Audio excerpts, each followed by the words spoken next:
If you're a racing beginner or a sim racing beginner, doesn't matter. This is going to be very important to you because I teach a lot of stuff on my YouTube channel about racing technique. And I recently posted this video talking about steering, and I told you guys that you have to steer more. And in my online courses, in my books and other videos, I sometimes tell you that you have to steer less, that you have to steer almost nothing even. In some of the videos, I'm going to tell you, hey, like you should steer this much and then the car will go for you. You shouldn't really steer anymore. There's a reason for that, and I want to talk about this in this video. So the ideal way of driving on the true limit is very difficult. It requires a lot of precision. It requires a lot of prediction, a lot of understanding of what is going to happen and how you're going to need to correct the balance of the car to stay on that limit for a long time. At first, just going straight to what looks ideal is not going to work for you. And that is the key here. I had a comment from a student who had my course on the previous video saying, oh, this is kind of like the opposite of what you just said in your course. And there's a reason for that. In this last video, I told you to steer more so that you could spend that time on the limit of the front tires to digest and understand and improve your precision on your pedals. Yes, turning too much is unoptimal, but turning too much while practicing your pedal precision is going to be 1,000 times better than turning too little while trying to work on your pedal inputs.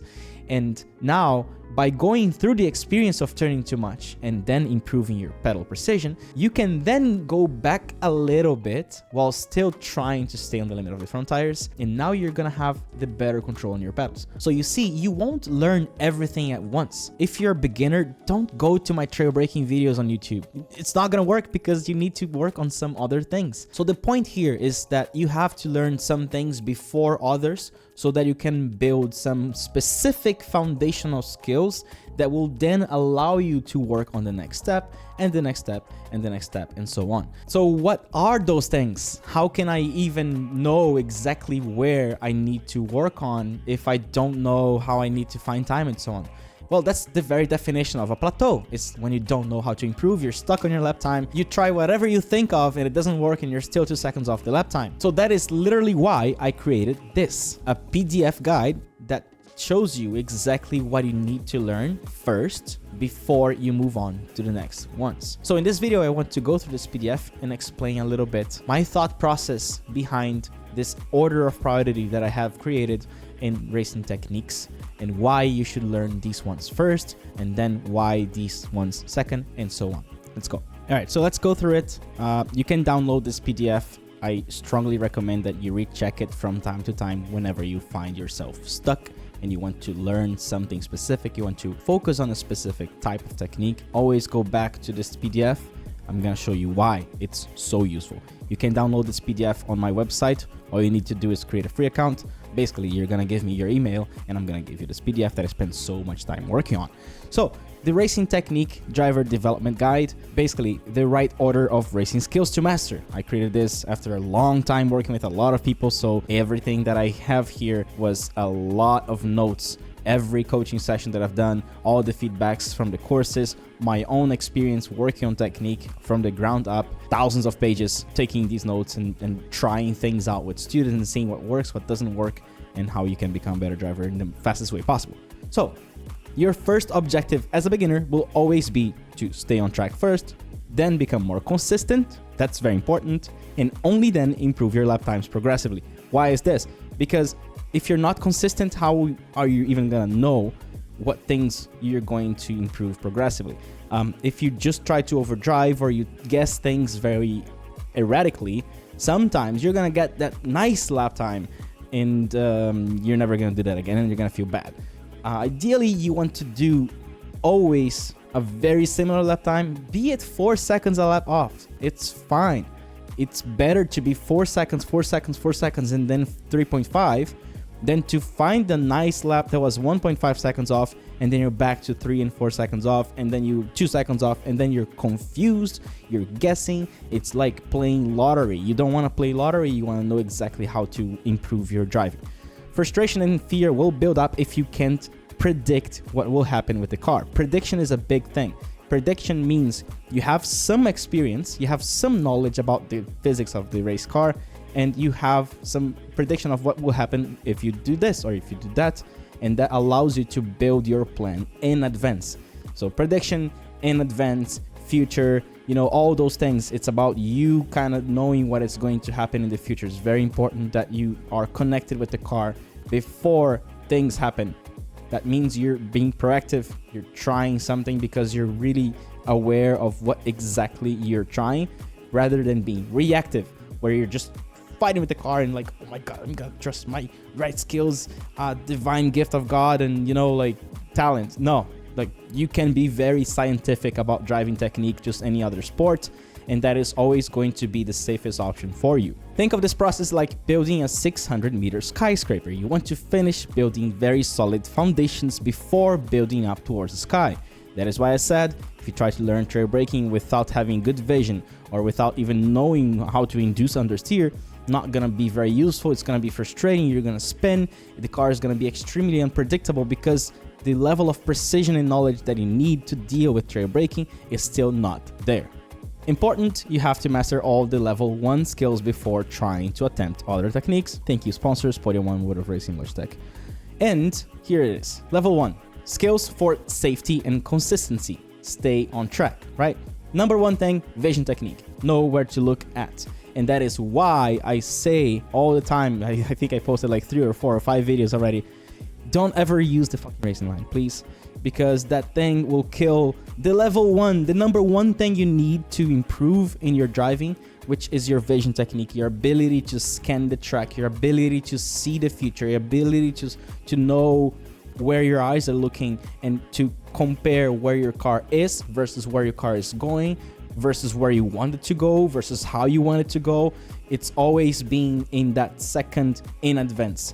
If you don't have a good vision technique, you drive reactively. Just told you about that. You can't plan your lines. Every decision you take is already too late. You hesitate because if you can't predict what's gonna happen and you probably already spun and you don't know why you spun, oof. Now, every time you get to the corner, you're gonna be afraid of spinning because you don't know exactly what you did that caused the spin, and now that's it. You're not learning, you're just panicking, the experience is bad, and it just sucks to drive like that. It sucks to drive like that. Fearing the car will spin or losing control, you don't want that, and we can predict it.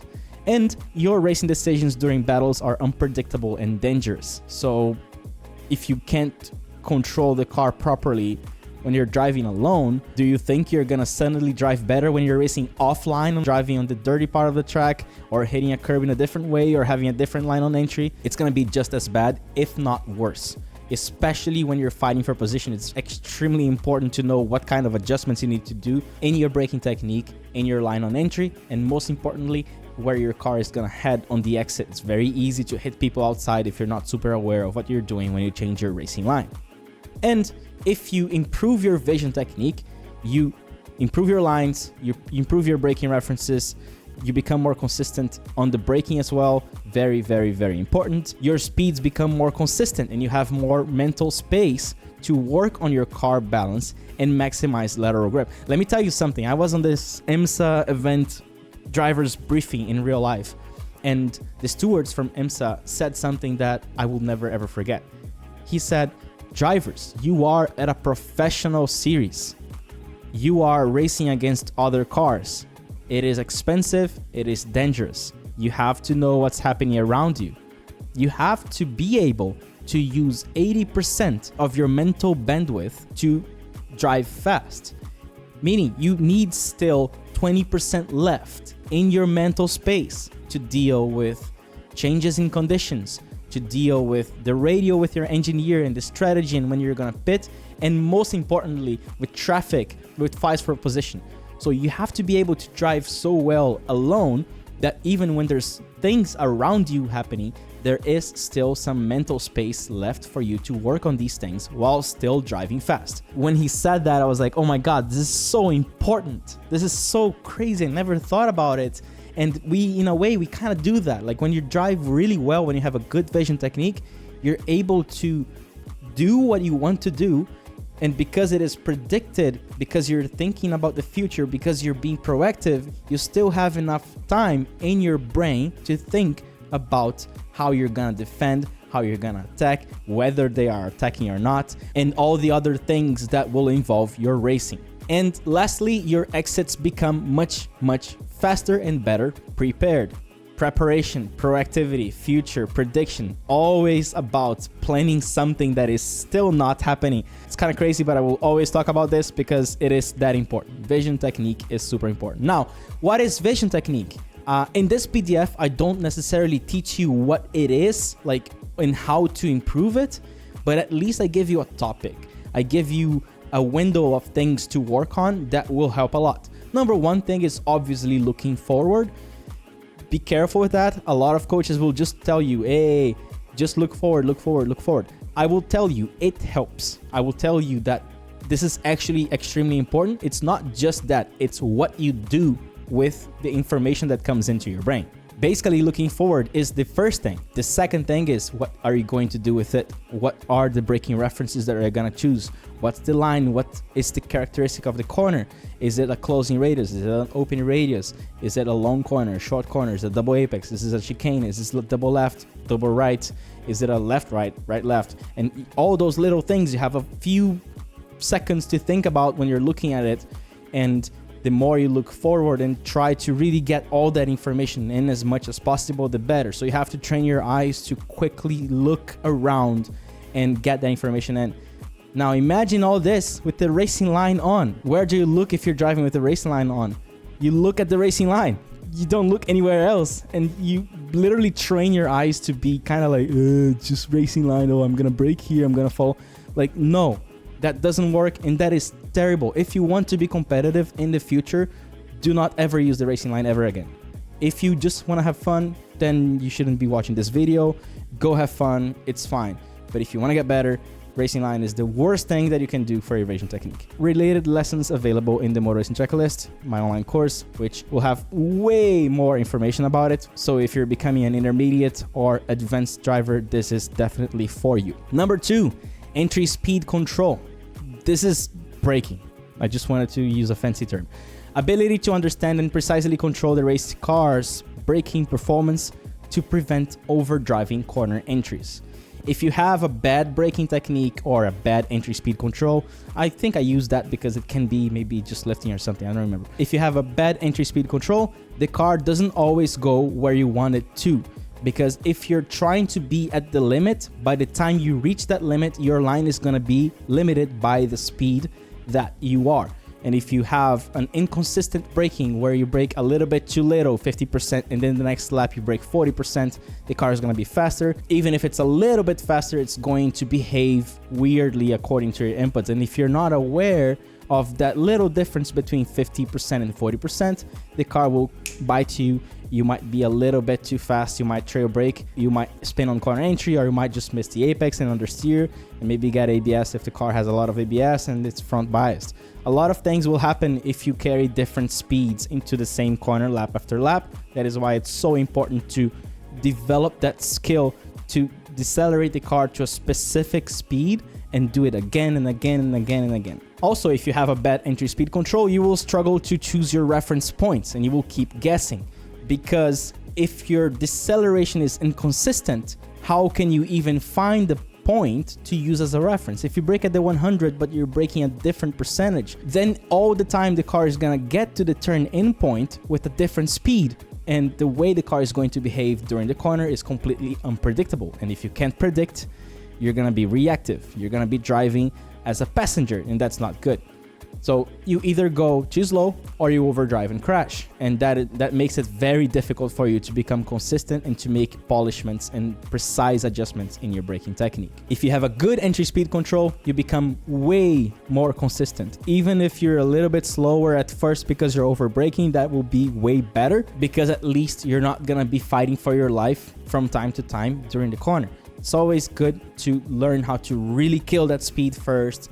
And sometimes it sounds very easy, right? Like just brake if you have ABS. Yeah, but what if you don't have ABS? What if the car has high downforce and then your ideal braking shape, even on a straight line, is gonna go down very slowly according to how much downforce you lose? What if the car doesn't have ABS and you're braking on a crest and now it's very easy to lock up? You see, it gets complicated. So don't underestimate what I'm talking about here, because everything in this list gets very, very, very complex as soon as you start getting all the details in. If you have a good entry speed control, the car becomes predictable under braking, and you can work on mid-corner balance. So you see, if you know more or less how to get the car to that specific speed when you turn in, you can use that and you can adjust that to try and improve your corner balance. Entry speed control is just the ability to get the car to exactly the same speed you want lap after lap, even if you're braking too early. Say, I want to test a new track. I'm not gonna guess a braking reference. I don't know how much the car can stop. I'm gonna brake very early, and I'm gonna brake 30%. And I'm gonna see, ooh, okay, this is how much the car can stop. Next lap, I'm gonna brake 40%, and I'm gonna, ooh, okay, it actually stops a lot. That's good.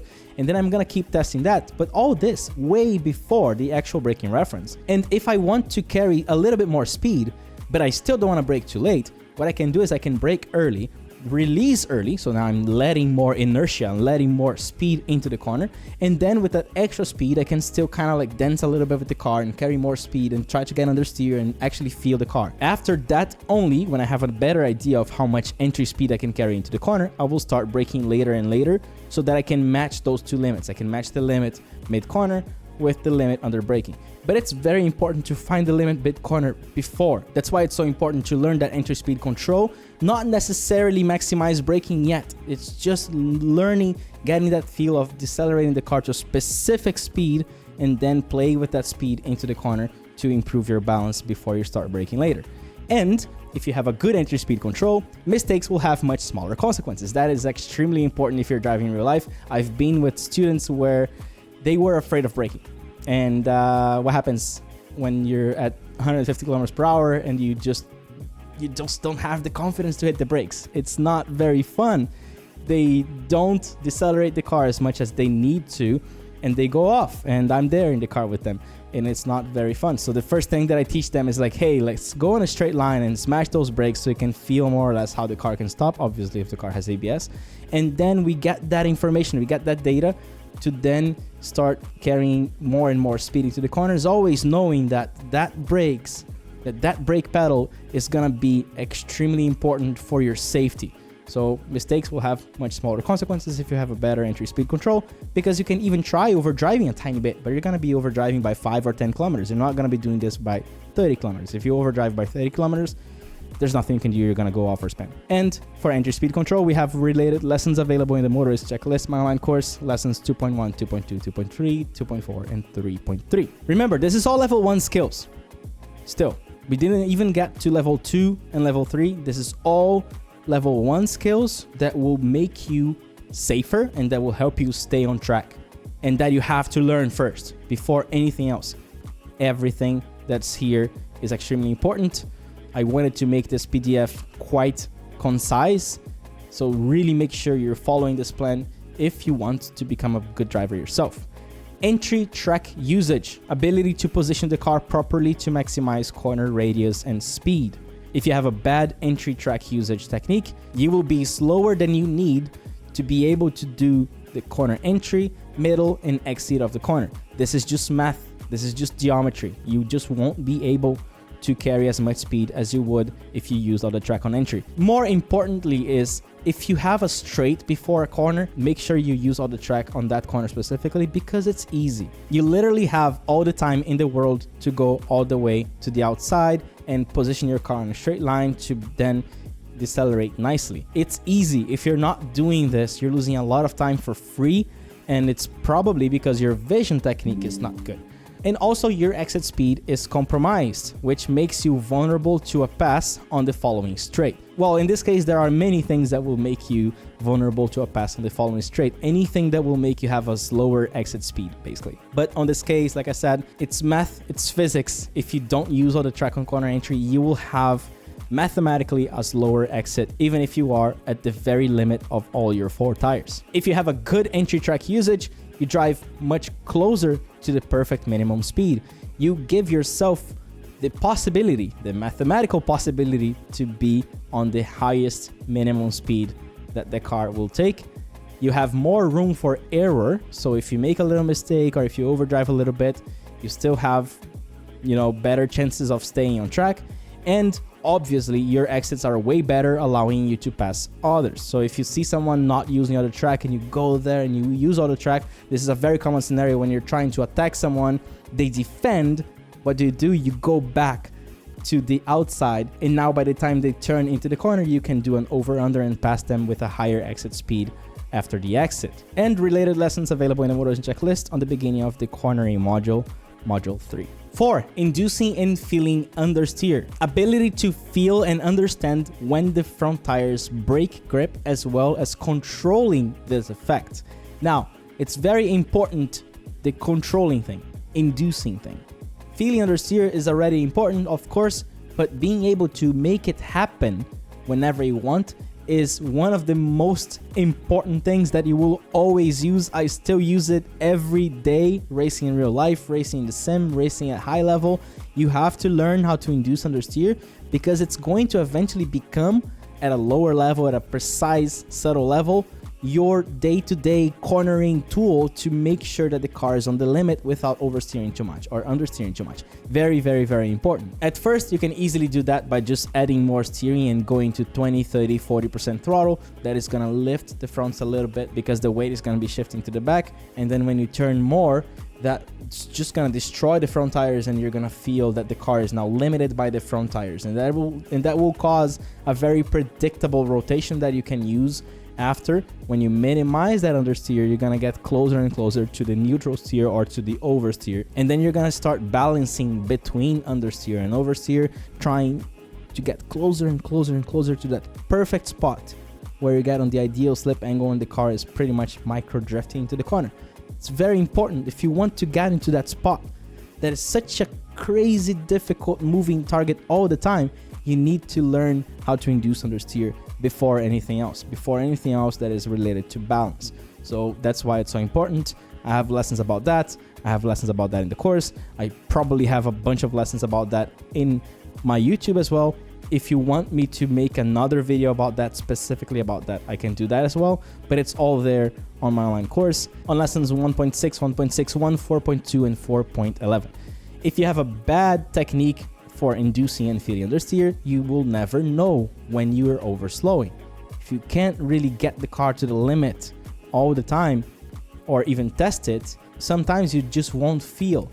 And it's very dangerous to get into understeer when you don't intend to. If you get into understeer because you're too fast, well, probably you're too fast, and that understeer is going to take you off track, and you're going to have to lift, and you're going to lose a lot of time, and maybe the lift will cause an oversteer and so on. So it's very important to learn how to create that understeer even when you are slightly under the optimal speed. That will give you precious information about your current speed and how you can potentially carry a little bit more on the next lap.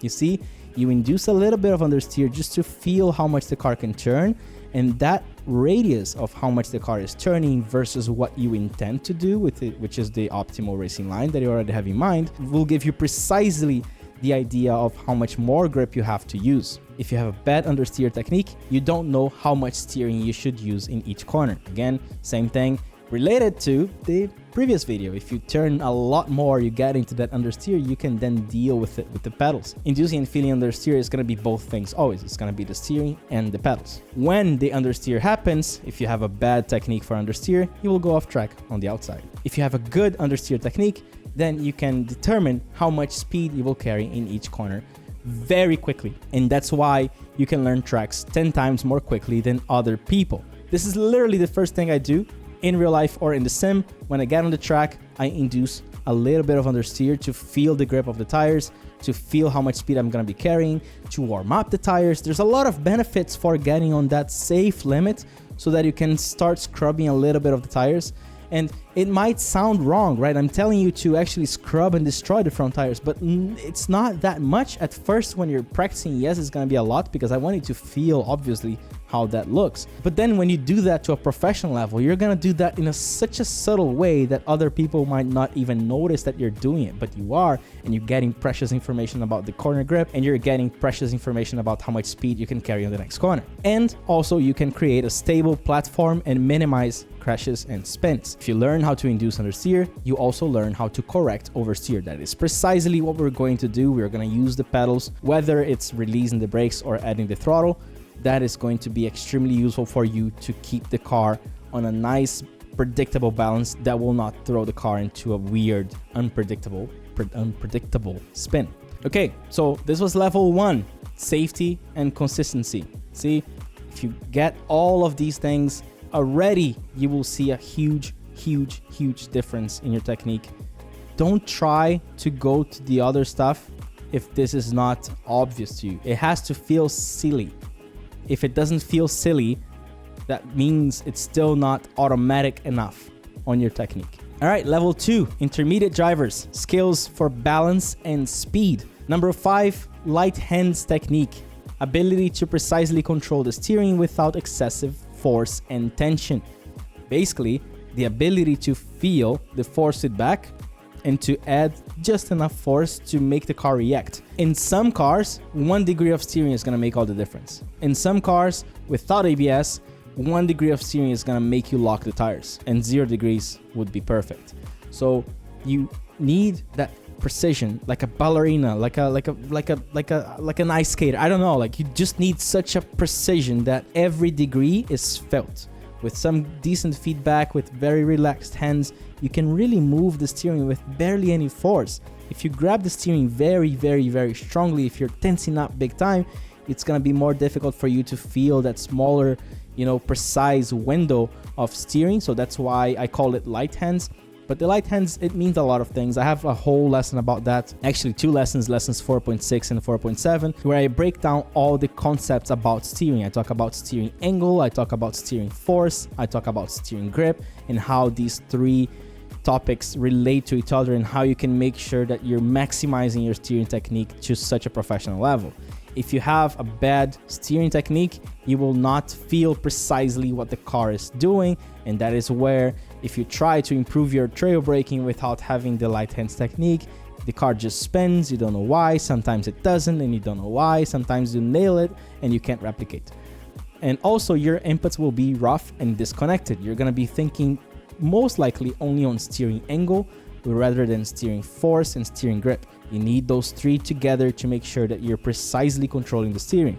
If you have a good light hands technique, you can dance with the car on the limits. The most beautiful thing in motorsports is you turn in and then the car is on that limit. It's like kind of oversteering and you're doing micro corrections. I think honestly, like literally the most beautiful thing in motorsports is when you turn in the corner with the steering straight like this. It's beautiful. I've done that in many situations already in real life, with the Radical, with the TCR at Daytona. Oh my God, you turn into the bus stop, you do this, poof, and then that's it. The car is just going on the toe out on the outside. And then you change direction. It's pretty much the same thing. The car is just moving and you're really controlling it with the least amount of steering. It's like one of the most beautiful things ever. So it's very important to do that if you want to experience that lovely situation. And you can make micro adjustments based on the force feedback, meaning you will start making corrections on the balance of the car without thinking about the steering angle, but just about how strong the feedback is on your hands.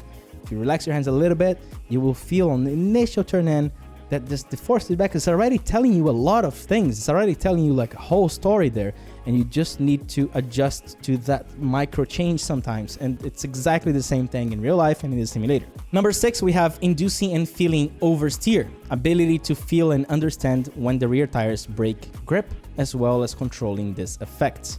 So this is pretty much the opposite of inducing and feeling understeer. Obviously, you want to learn that first.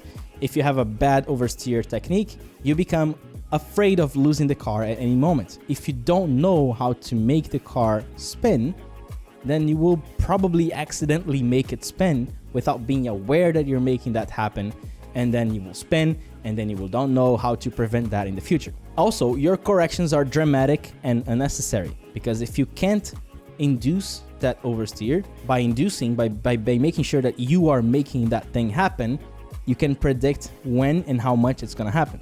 Prediction, right? Proactivity. This is so nice. If you can't predict when it's going to happen because you don't have control of it, when it happens, your reaction times are bad.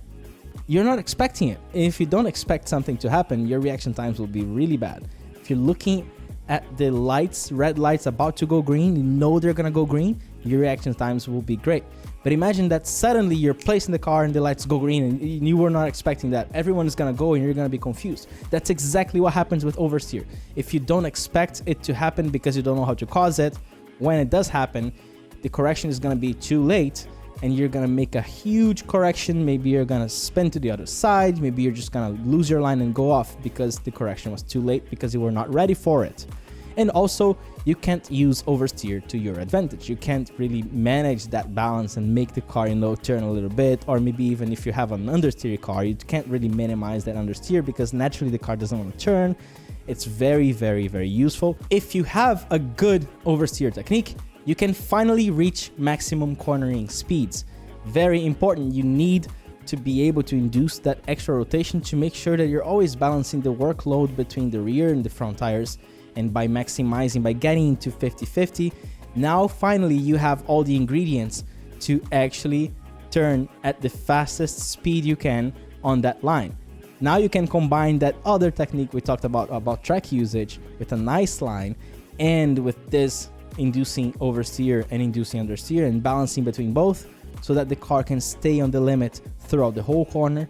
And then you're gonna start seeing those minimum speeds matching the ones of your fast teammates, and they're gonna be like, ooh, okay, you're getting there. And also you can finally achieve perfect lateral loads, meaning maximum lateral Gs. If you look at telemetry, you can actually see the lateral Gs that you can get at any point.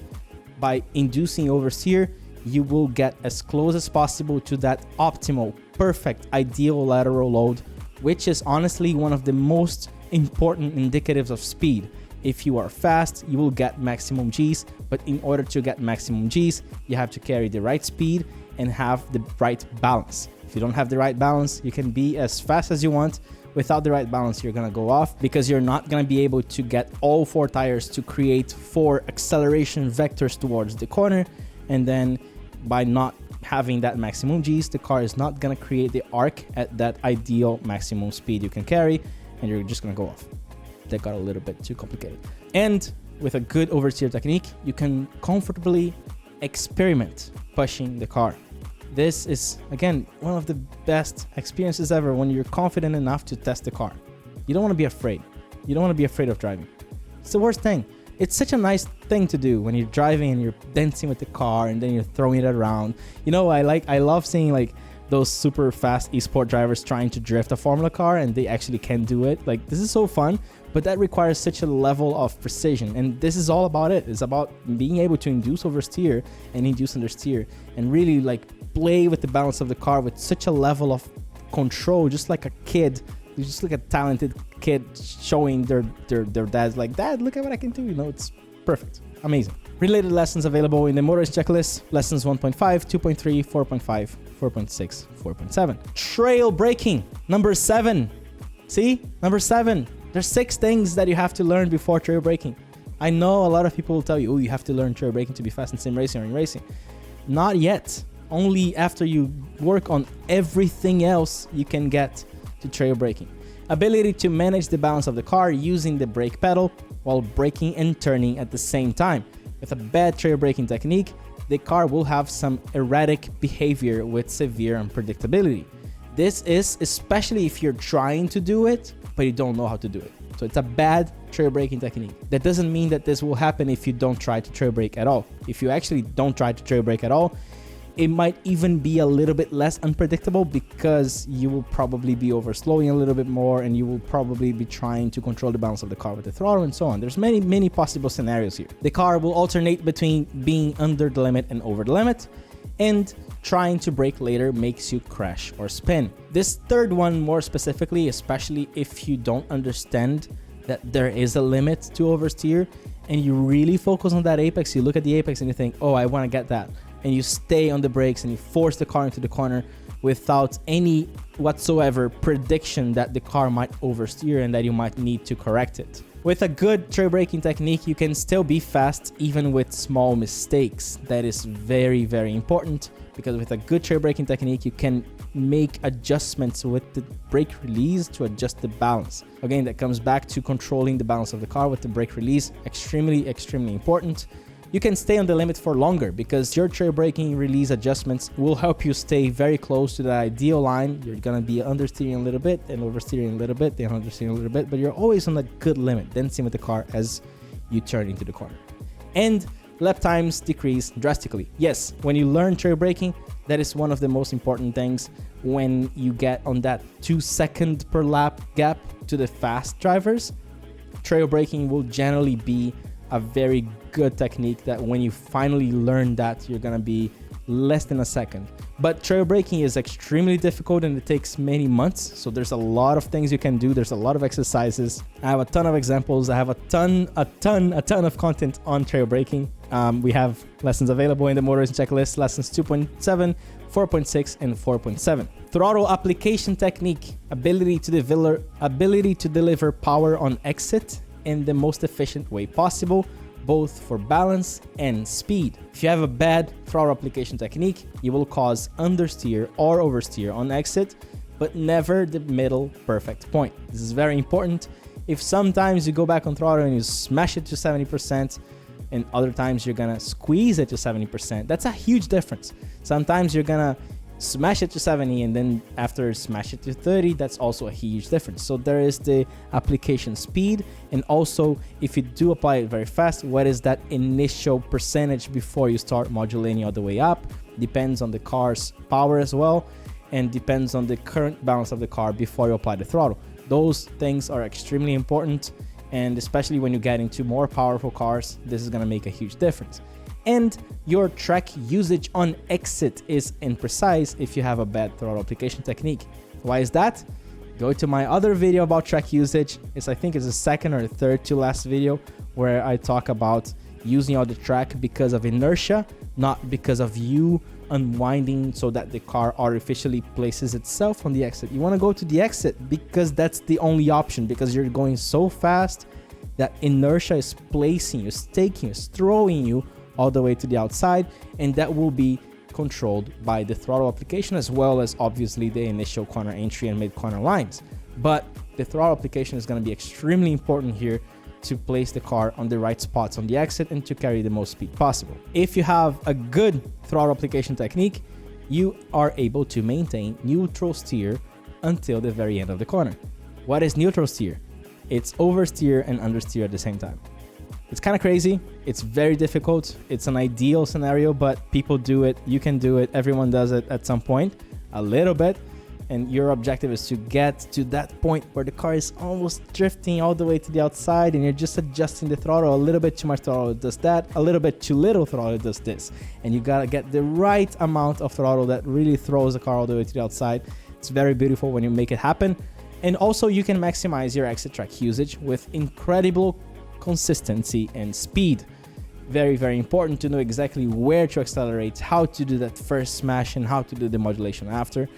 And lessons available about that in the motor racing checklist 4.8 and 4.9. Then we have engine braking control. You see, this is all still level 2. Ability to time the downshifts to optimize the balance of the car on corner entry. If you have a bad engine braking control, the balance of the car changes randomly and you don't know why. And also both straight line braking and cornering balance will be unpredictable. If you have a good engine braking control, you have even more control of the balance of the car on top of the trail braking and everything else that we already have talked about. And your lap times will decrease drastically. Well, at this point here, okay, let me say drastically, if you have worked on everything else before getting to this number 8 here, drastically will make sense in the context of your teammates or rivals. Like you probably should be like 1.5 seconds off here at this point, and you're gonna be 1.3, 1.2. That's kind of drastic if you can maintain that every lap because of a small adjustment on your engine braking control. So drastically might be a stretch here, but it does give you consistency, and 0.3 a lap over 20 laps, that's 6 seconds. That's considerable. Related lessons available in the motorist checklist 2.7 and 4.4. Notion of downforce, ability to understand changes in braking and turning performance at different speeds in high downforce cars. If you don't have a good notion of downforce, you become under the limit in some corners while being over the limit in others. You will never find the ideal braking limit. very, very important, and your lines are never ideal. It's gonna be a more U-shaped line. Some double apex in low downforce cars even become single apex in high downforce cars. It's an extreme example, but it happens, and a lot of other little things. If you have a good notion of downforce, your confidence and predictability improve a lot, just because you will know where the grip is. You can brake later than you can ever imagine. This is a pretty big one. If you know exactly how to maximize the moving target of your brake pressure, even on a straight line before you turn in, that like two-stage braking thing that I always talk about, you can brake so late, it's kind of crazy. And your lines are much more well-defined. You will understand how much grip you have on initial turn in. You will understand how much grip you have mid-corner, especially on high-speed, long corners like Bruxelles at Spa, or like any corner in Mugello. Related lessons available in the motor racing checklist, lessons 2.4, 3.9. And then we go to notion of elevation and camber changes. Ability to understand immediate changes in grip levels according to track changes. If you don't have that idea of elevation and camber changes, you will lose severe lap time in many corners.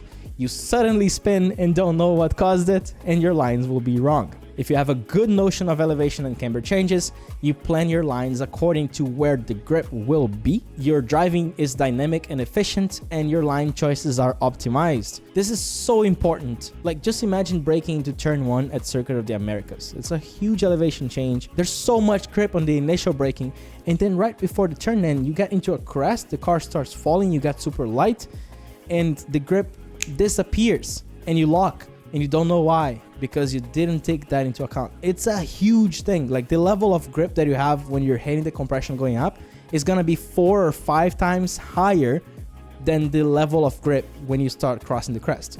Like, it's a huge difference, a huge difference. You have to be aware of that. So many corners have crazy elevation changes. The corkscrew at Laguna Seca or Rouge at Spa, huge elevation changes will affect your line. If you're not aware of it, you always get that little slowdown on the exit. Road Atlanta, turn 1, 3, 4, 5, 6, 7, the chicane, every corner will be severely affected by the elevation changes.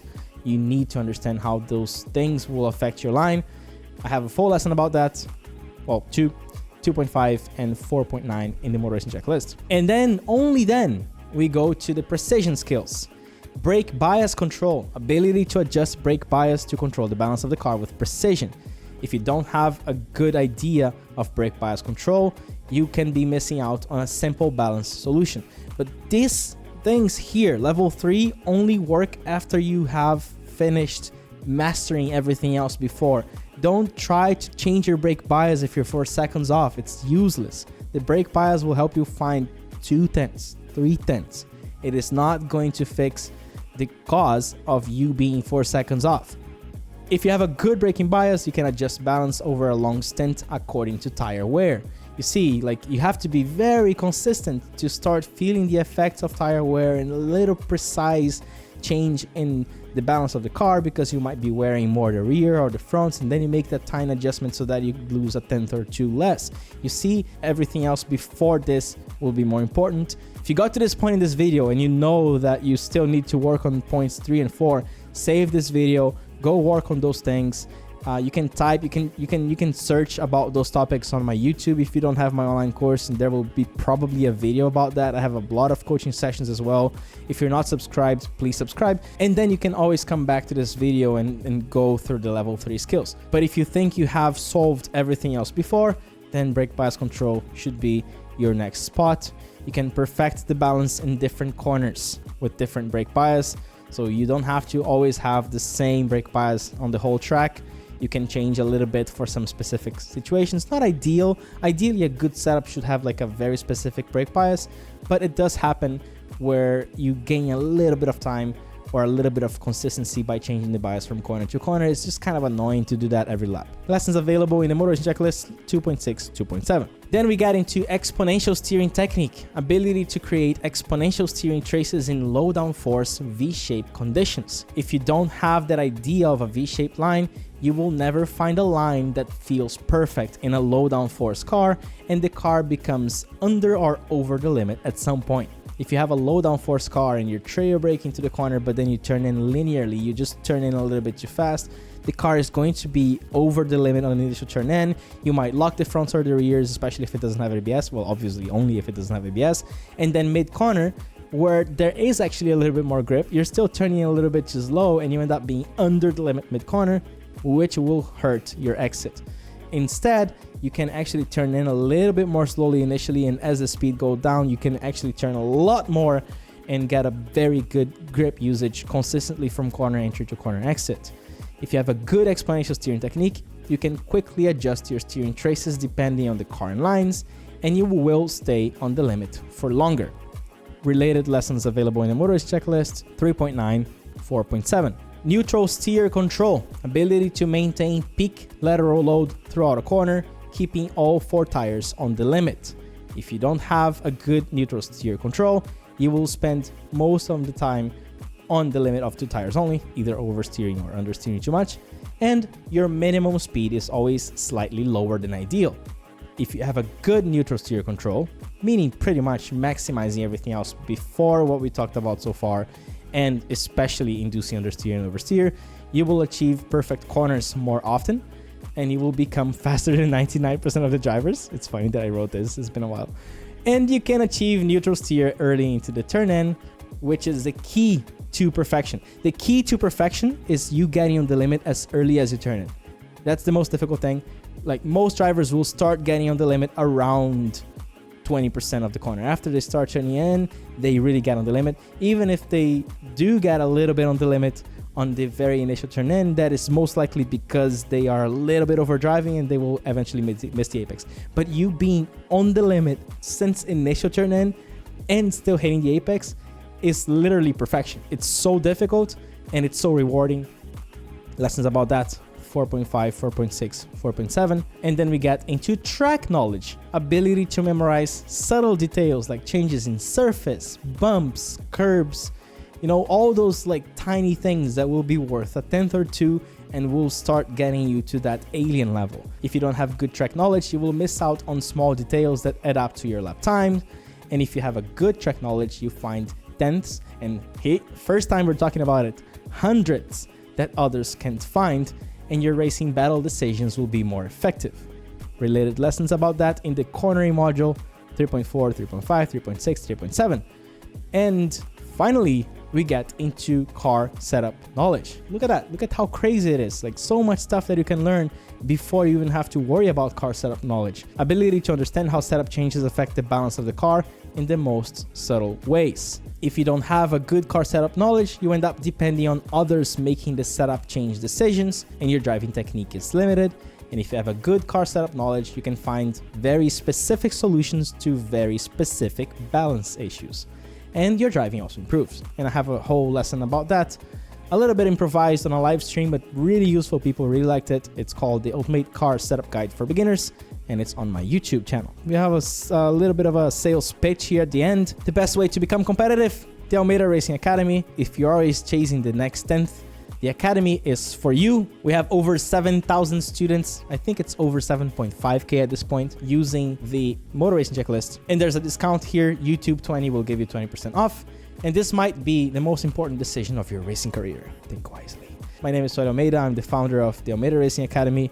Thank you so much for watching this video until the end. It's a pretty long one, and I hope this helps you. I will post a bunch of stuff all the time. This is my job. I love it, and I hope to see you soon. Bye. If you're a race car driver, you already know doing blind laps without thinking about technique creates bad habits that are actually harder to break. The Motor Racing Checklist is an online course made to fix that. You will learn what actually makes you fast with a method that helped thousands of drivers reach a professional driving technique. It's simple, effective, and built on years of coaching experience with thousands of students. And if you don't improve in 28 days, you get your money back. You can join now, access our Discord, and start getting better today. We have thousands of student reviews there. See ya.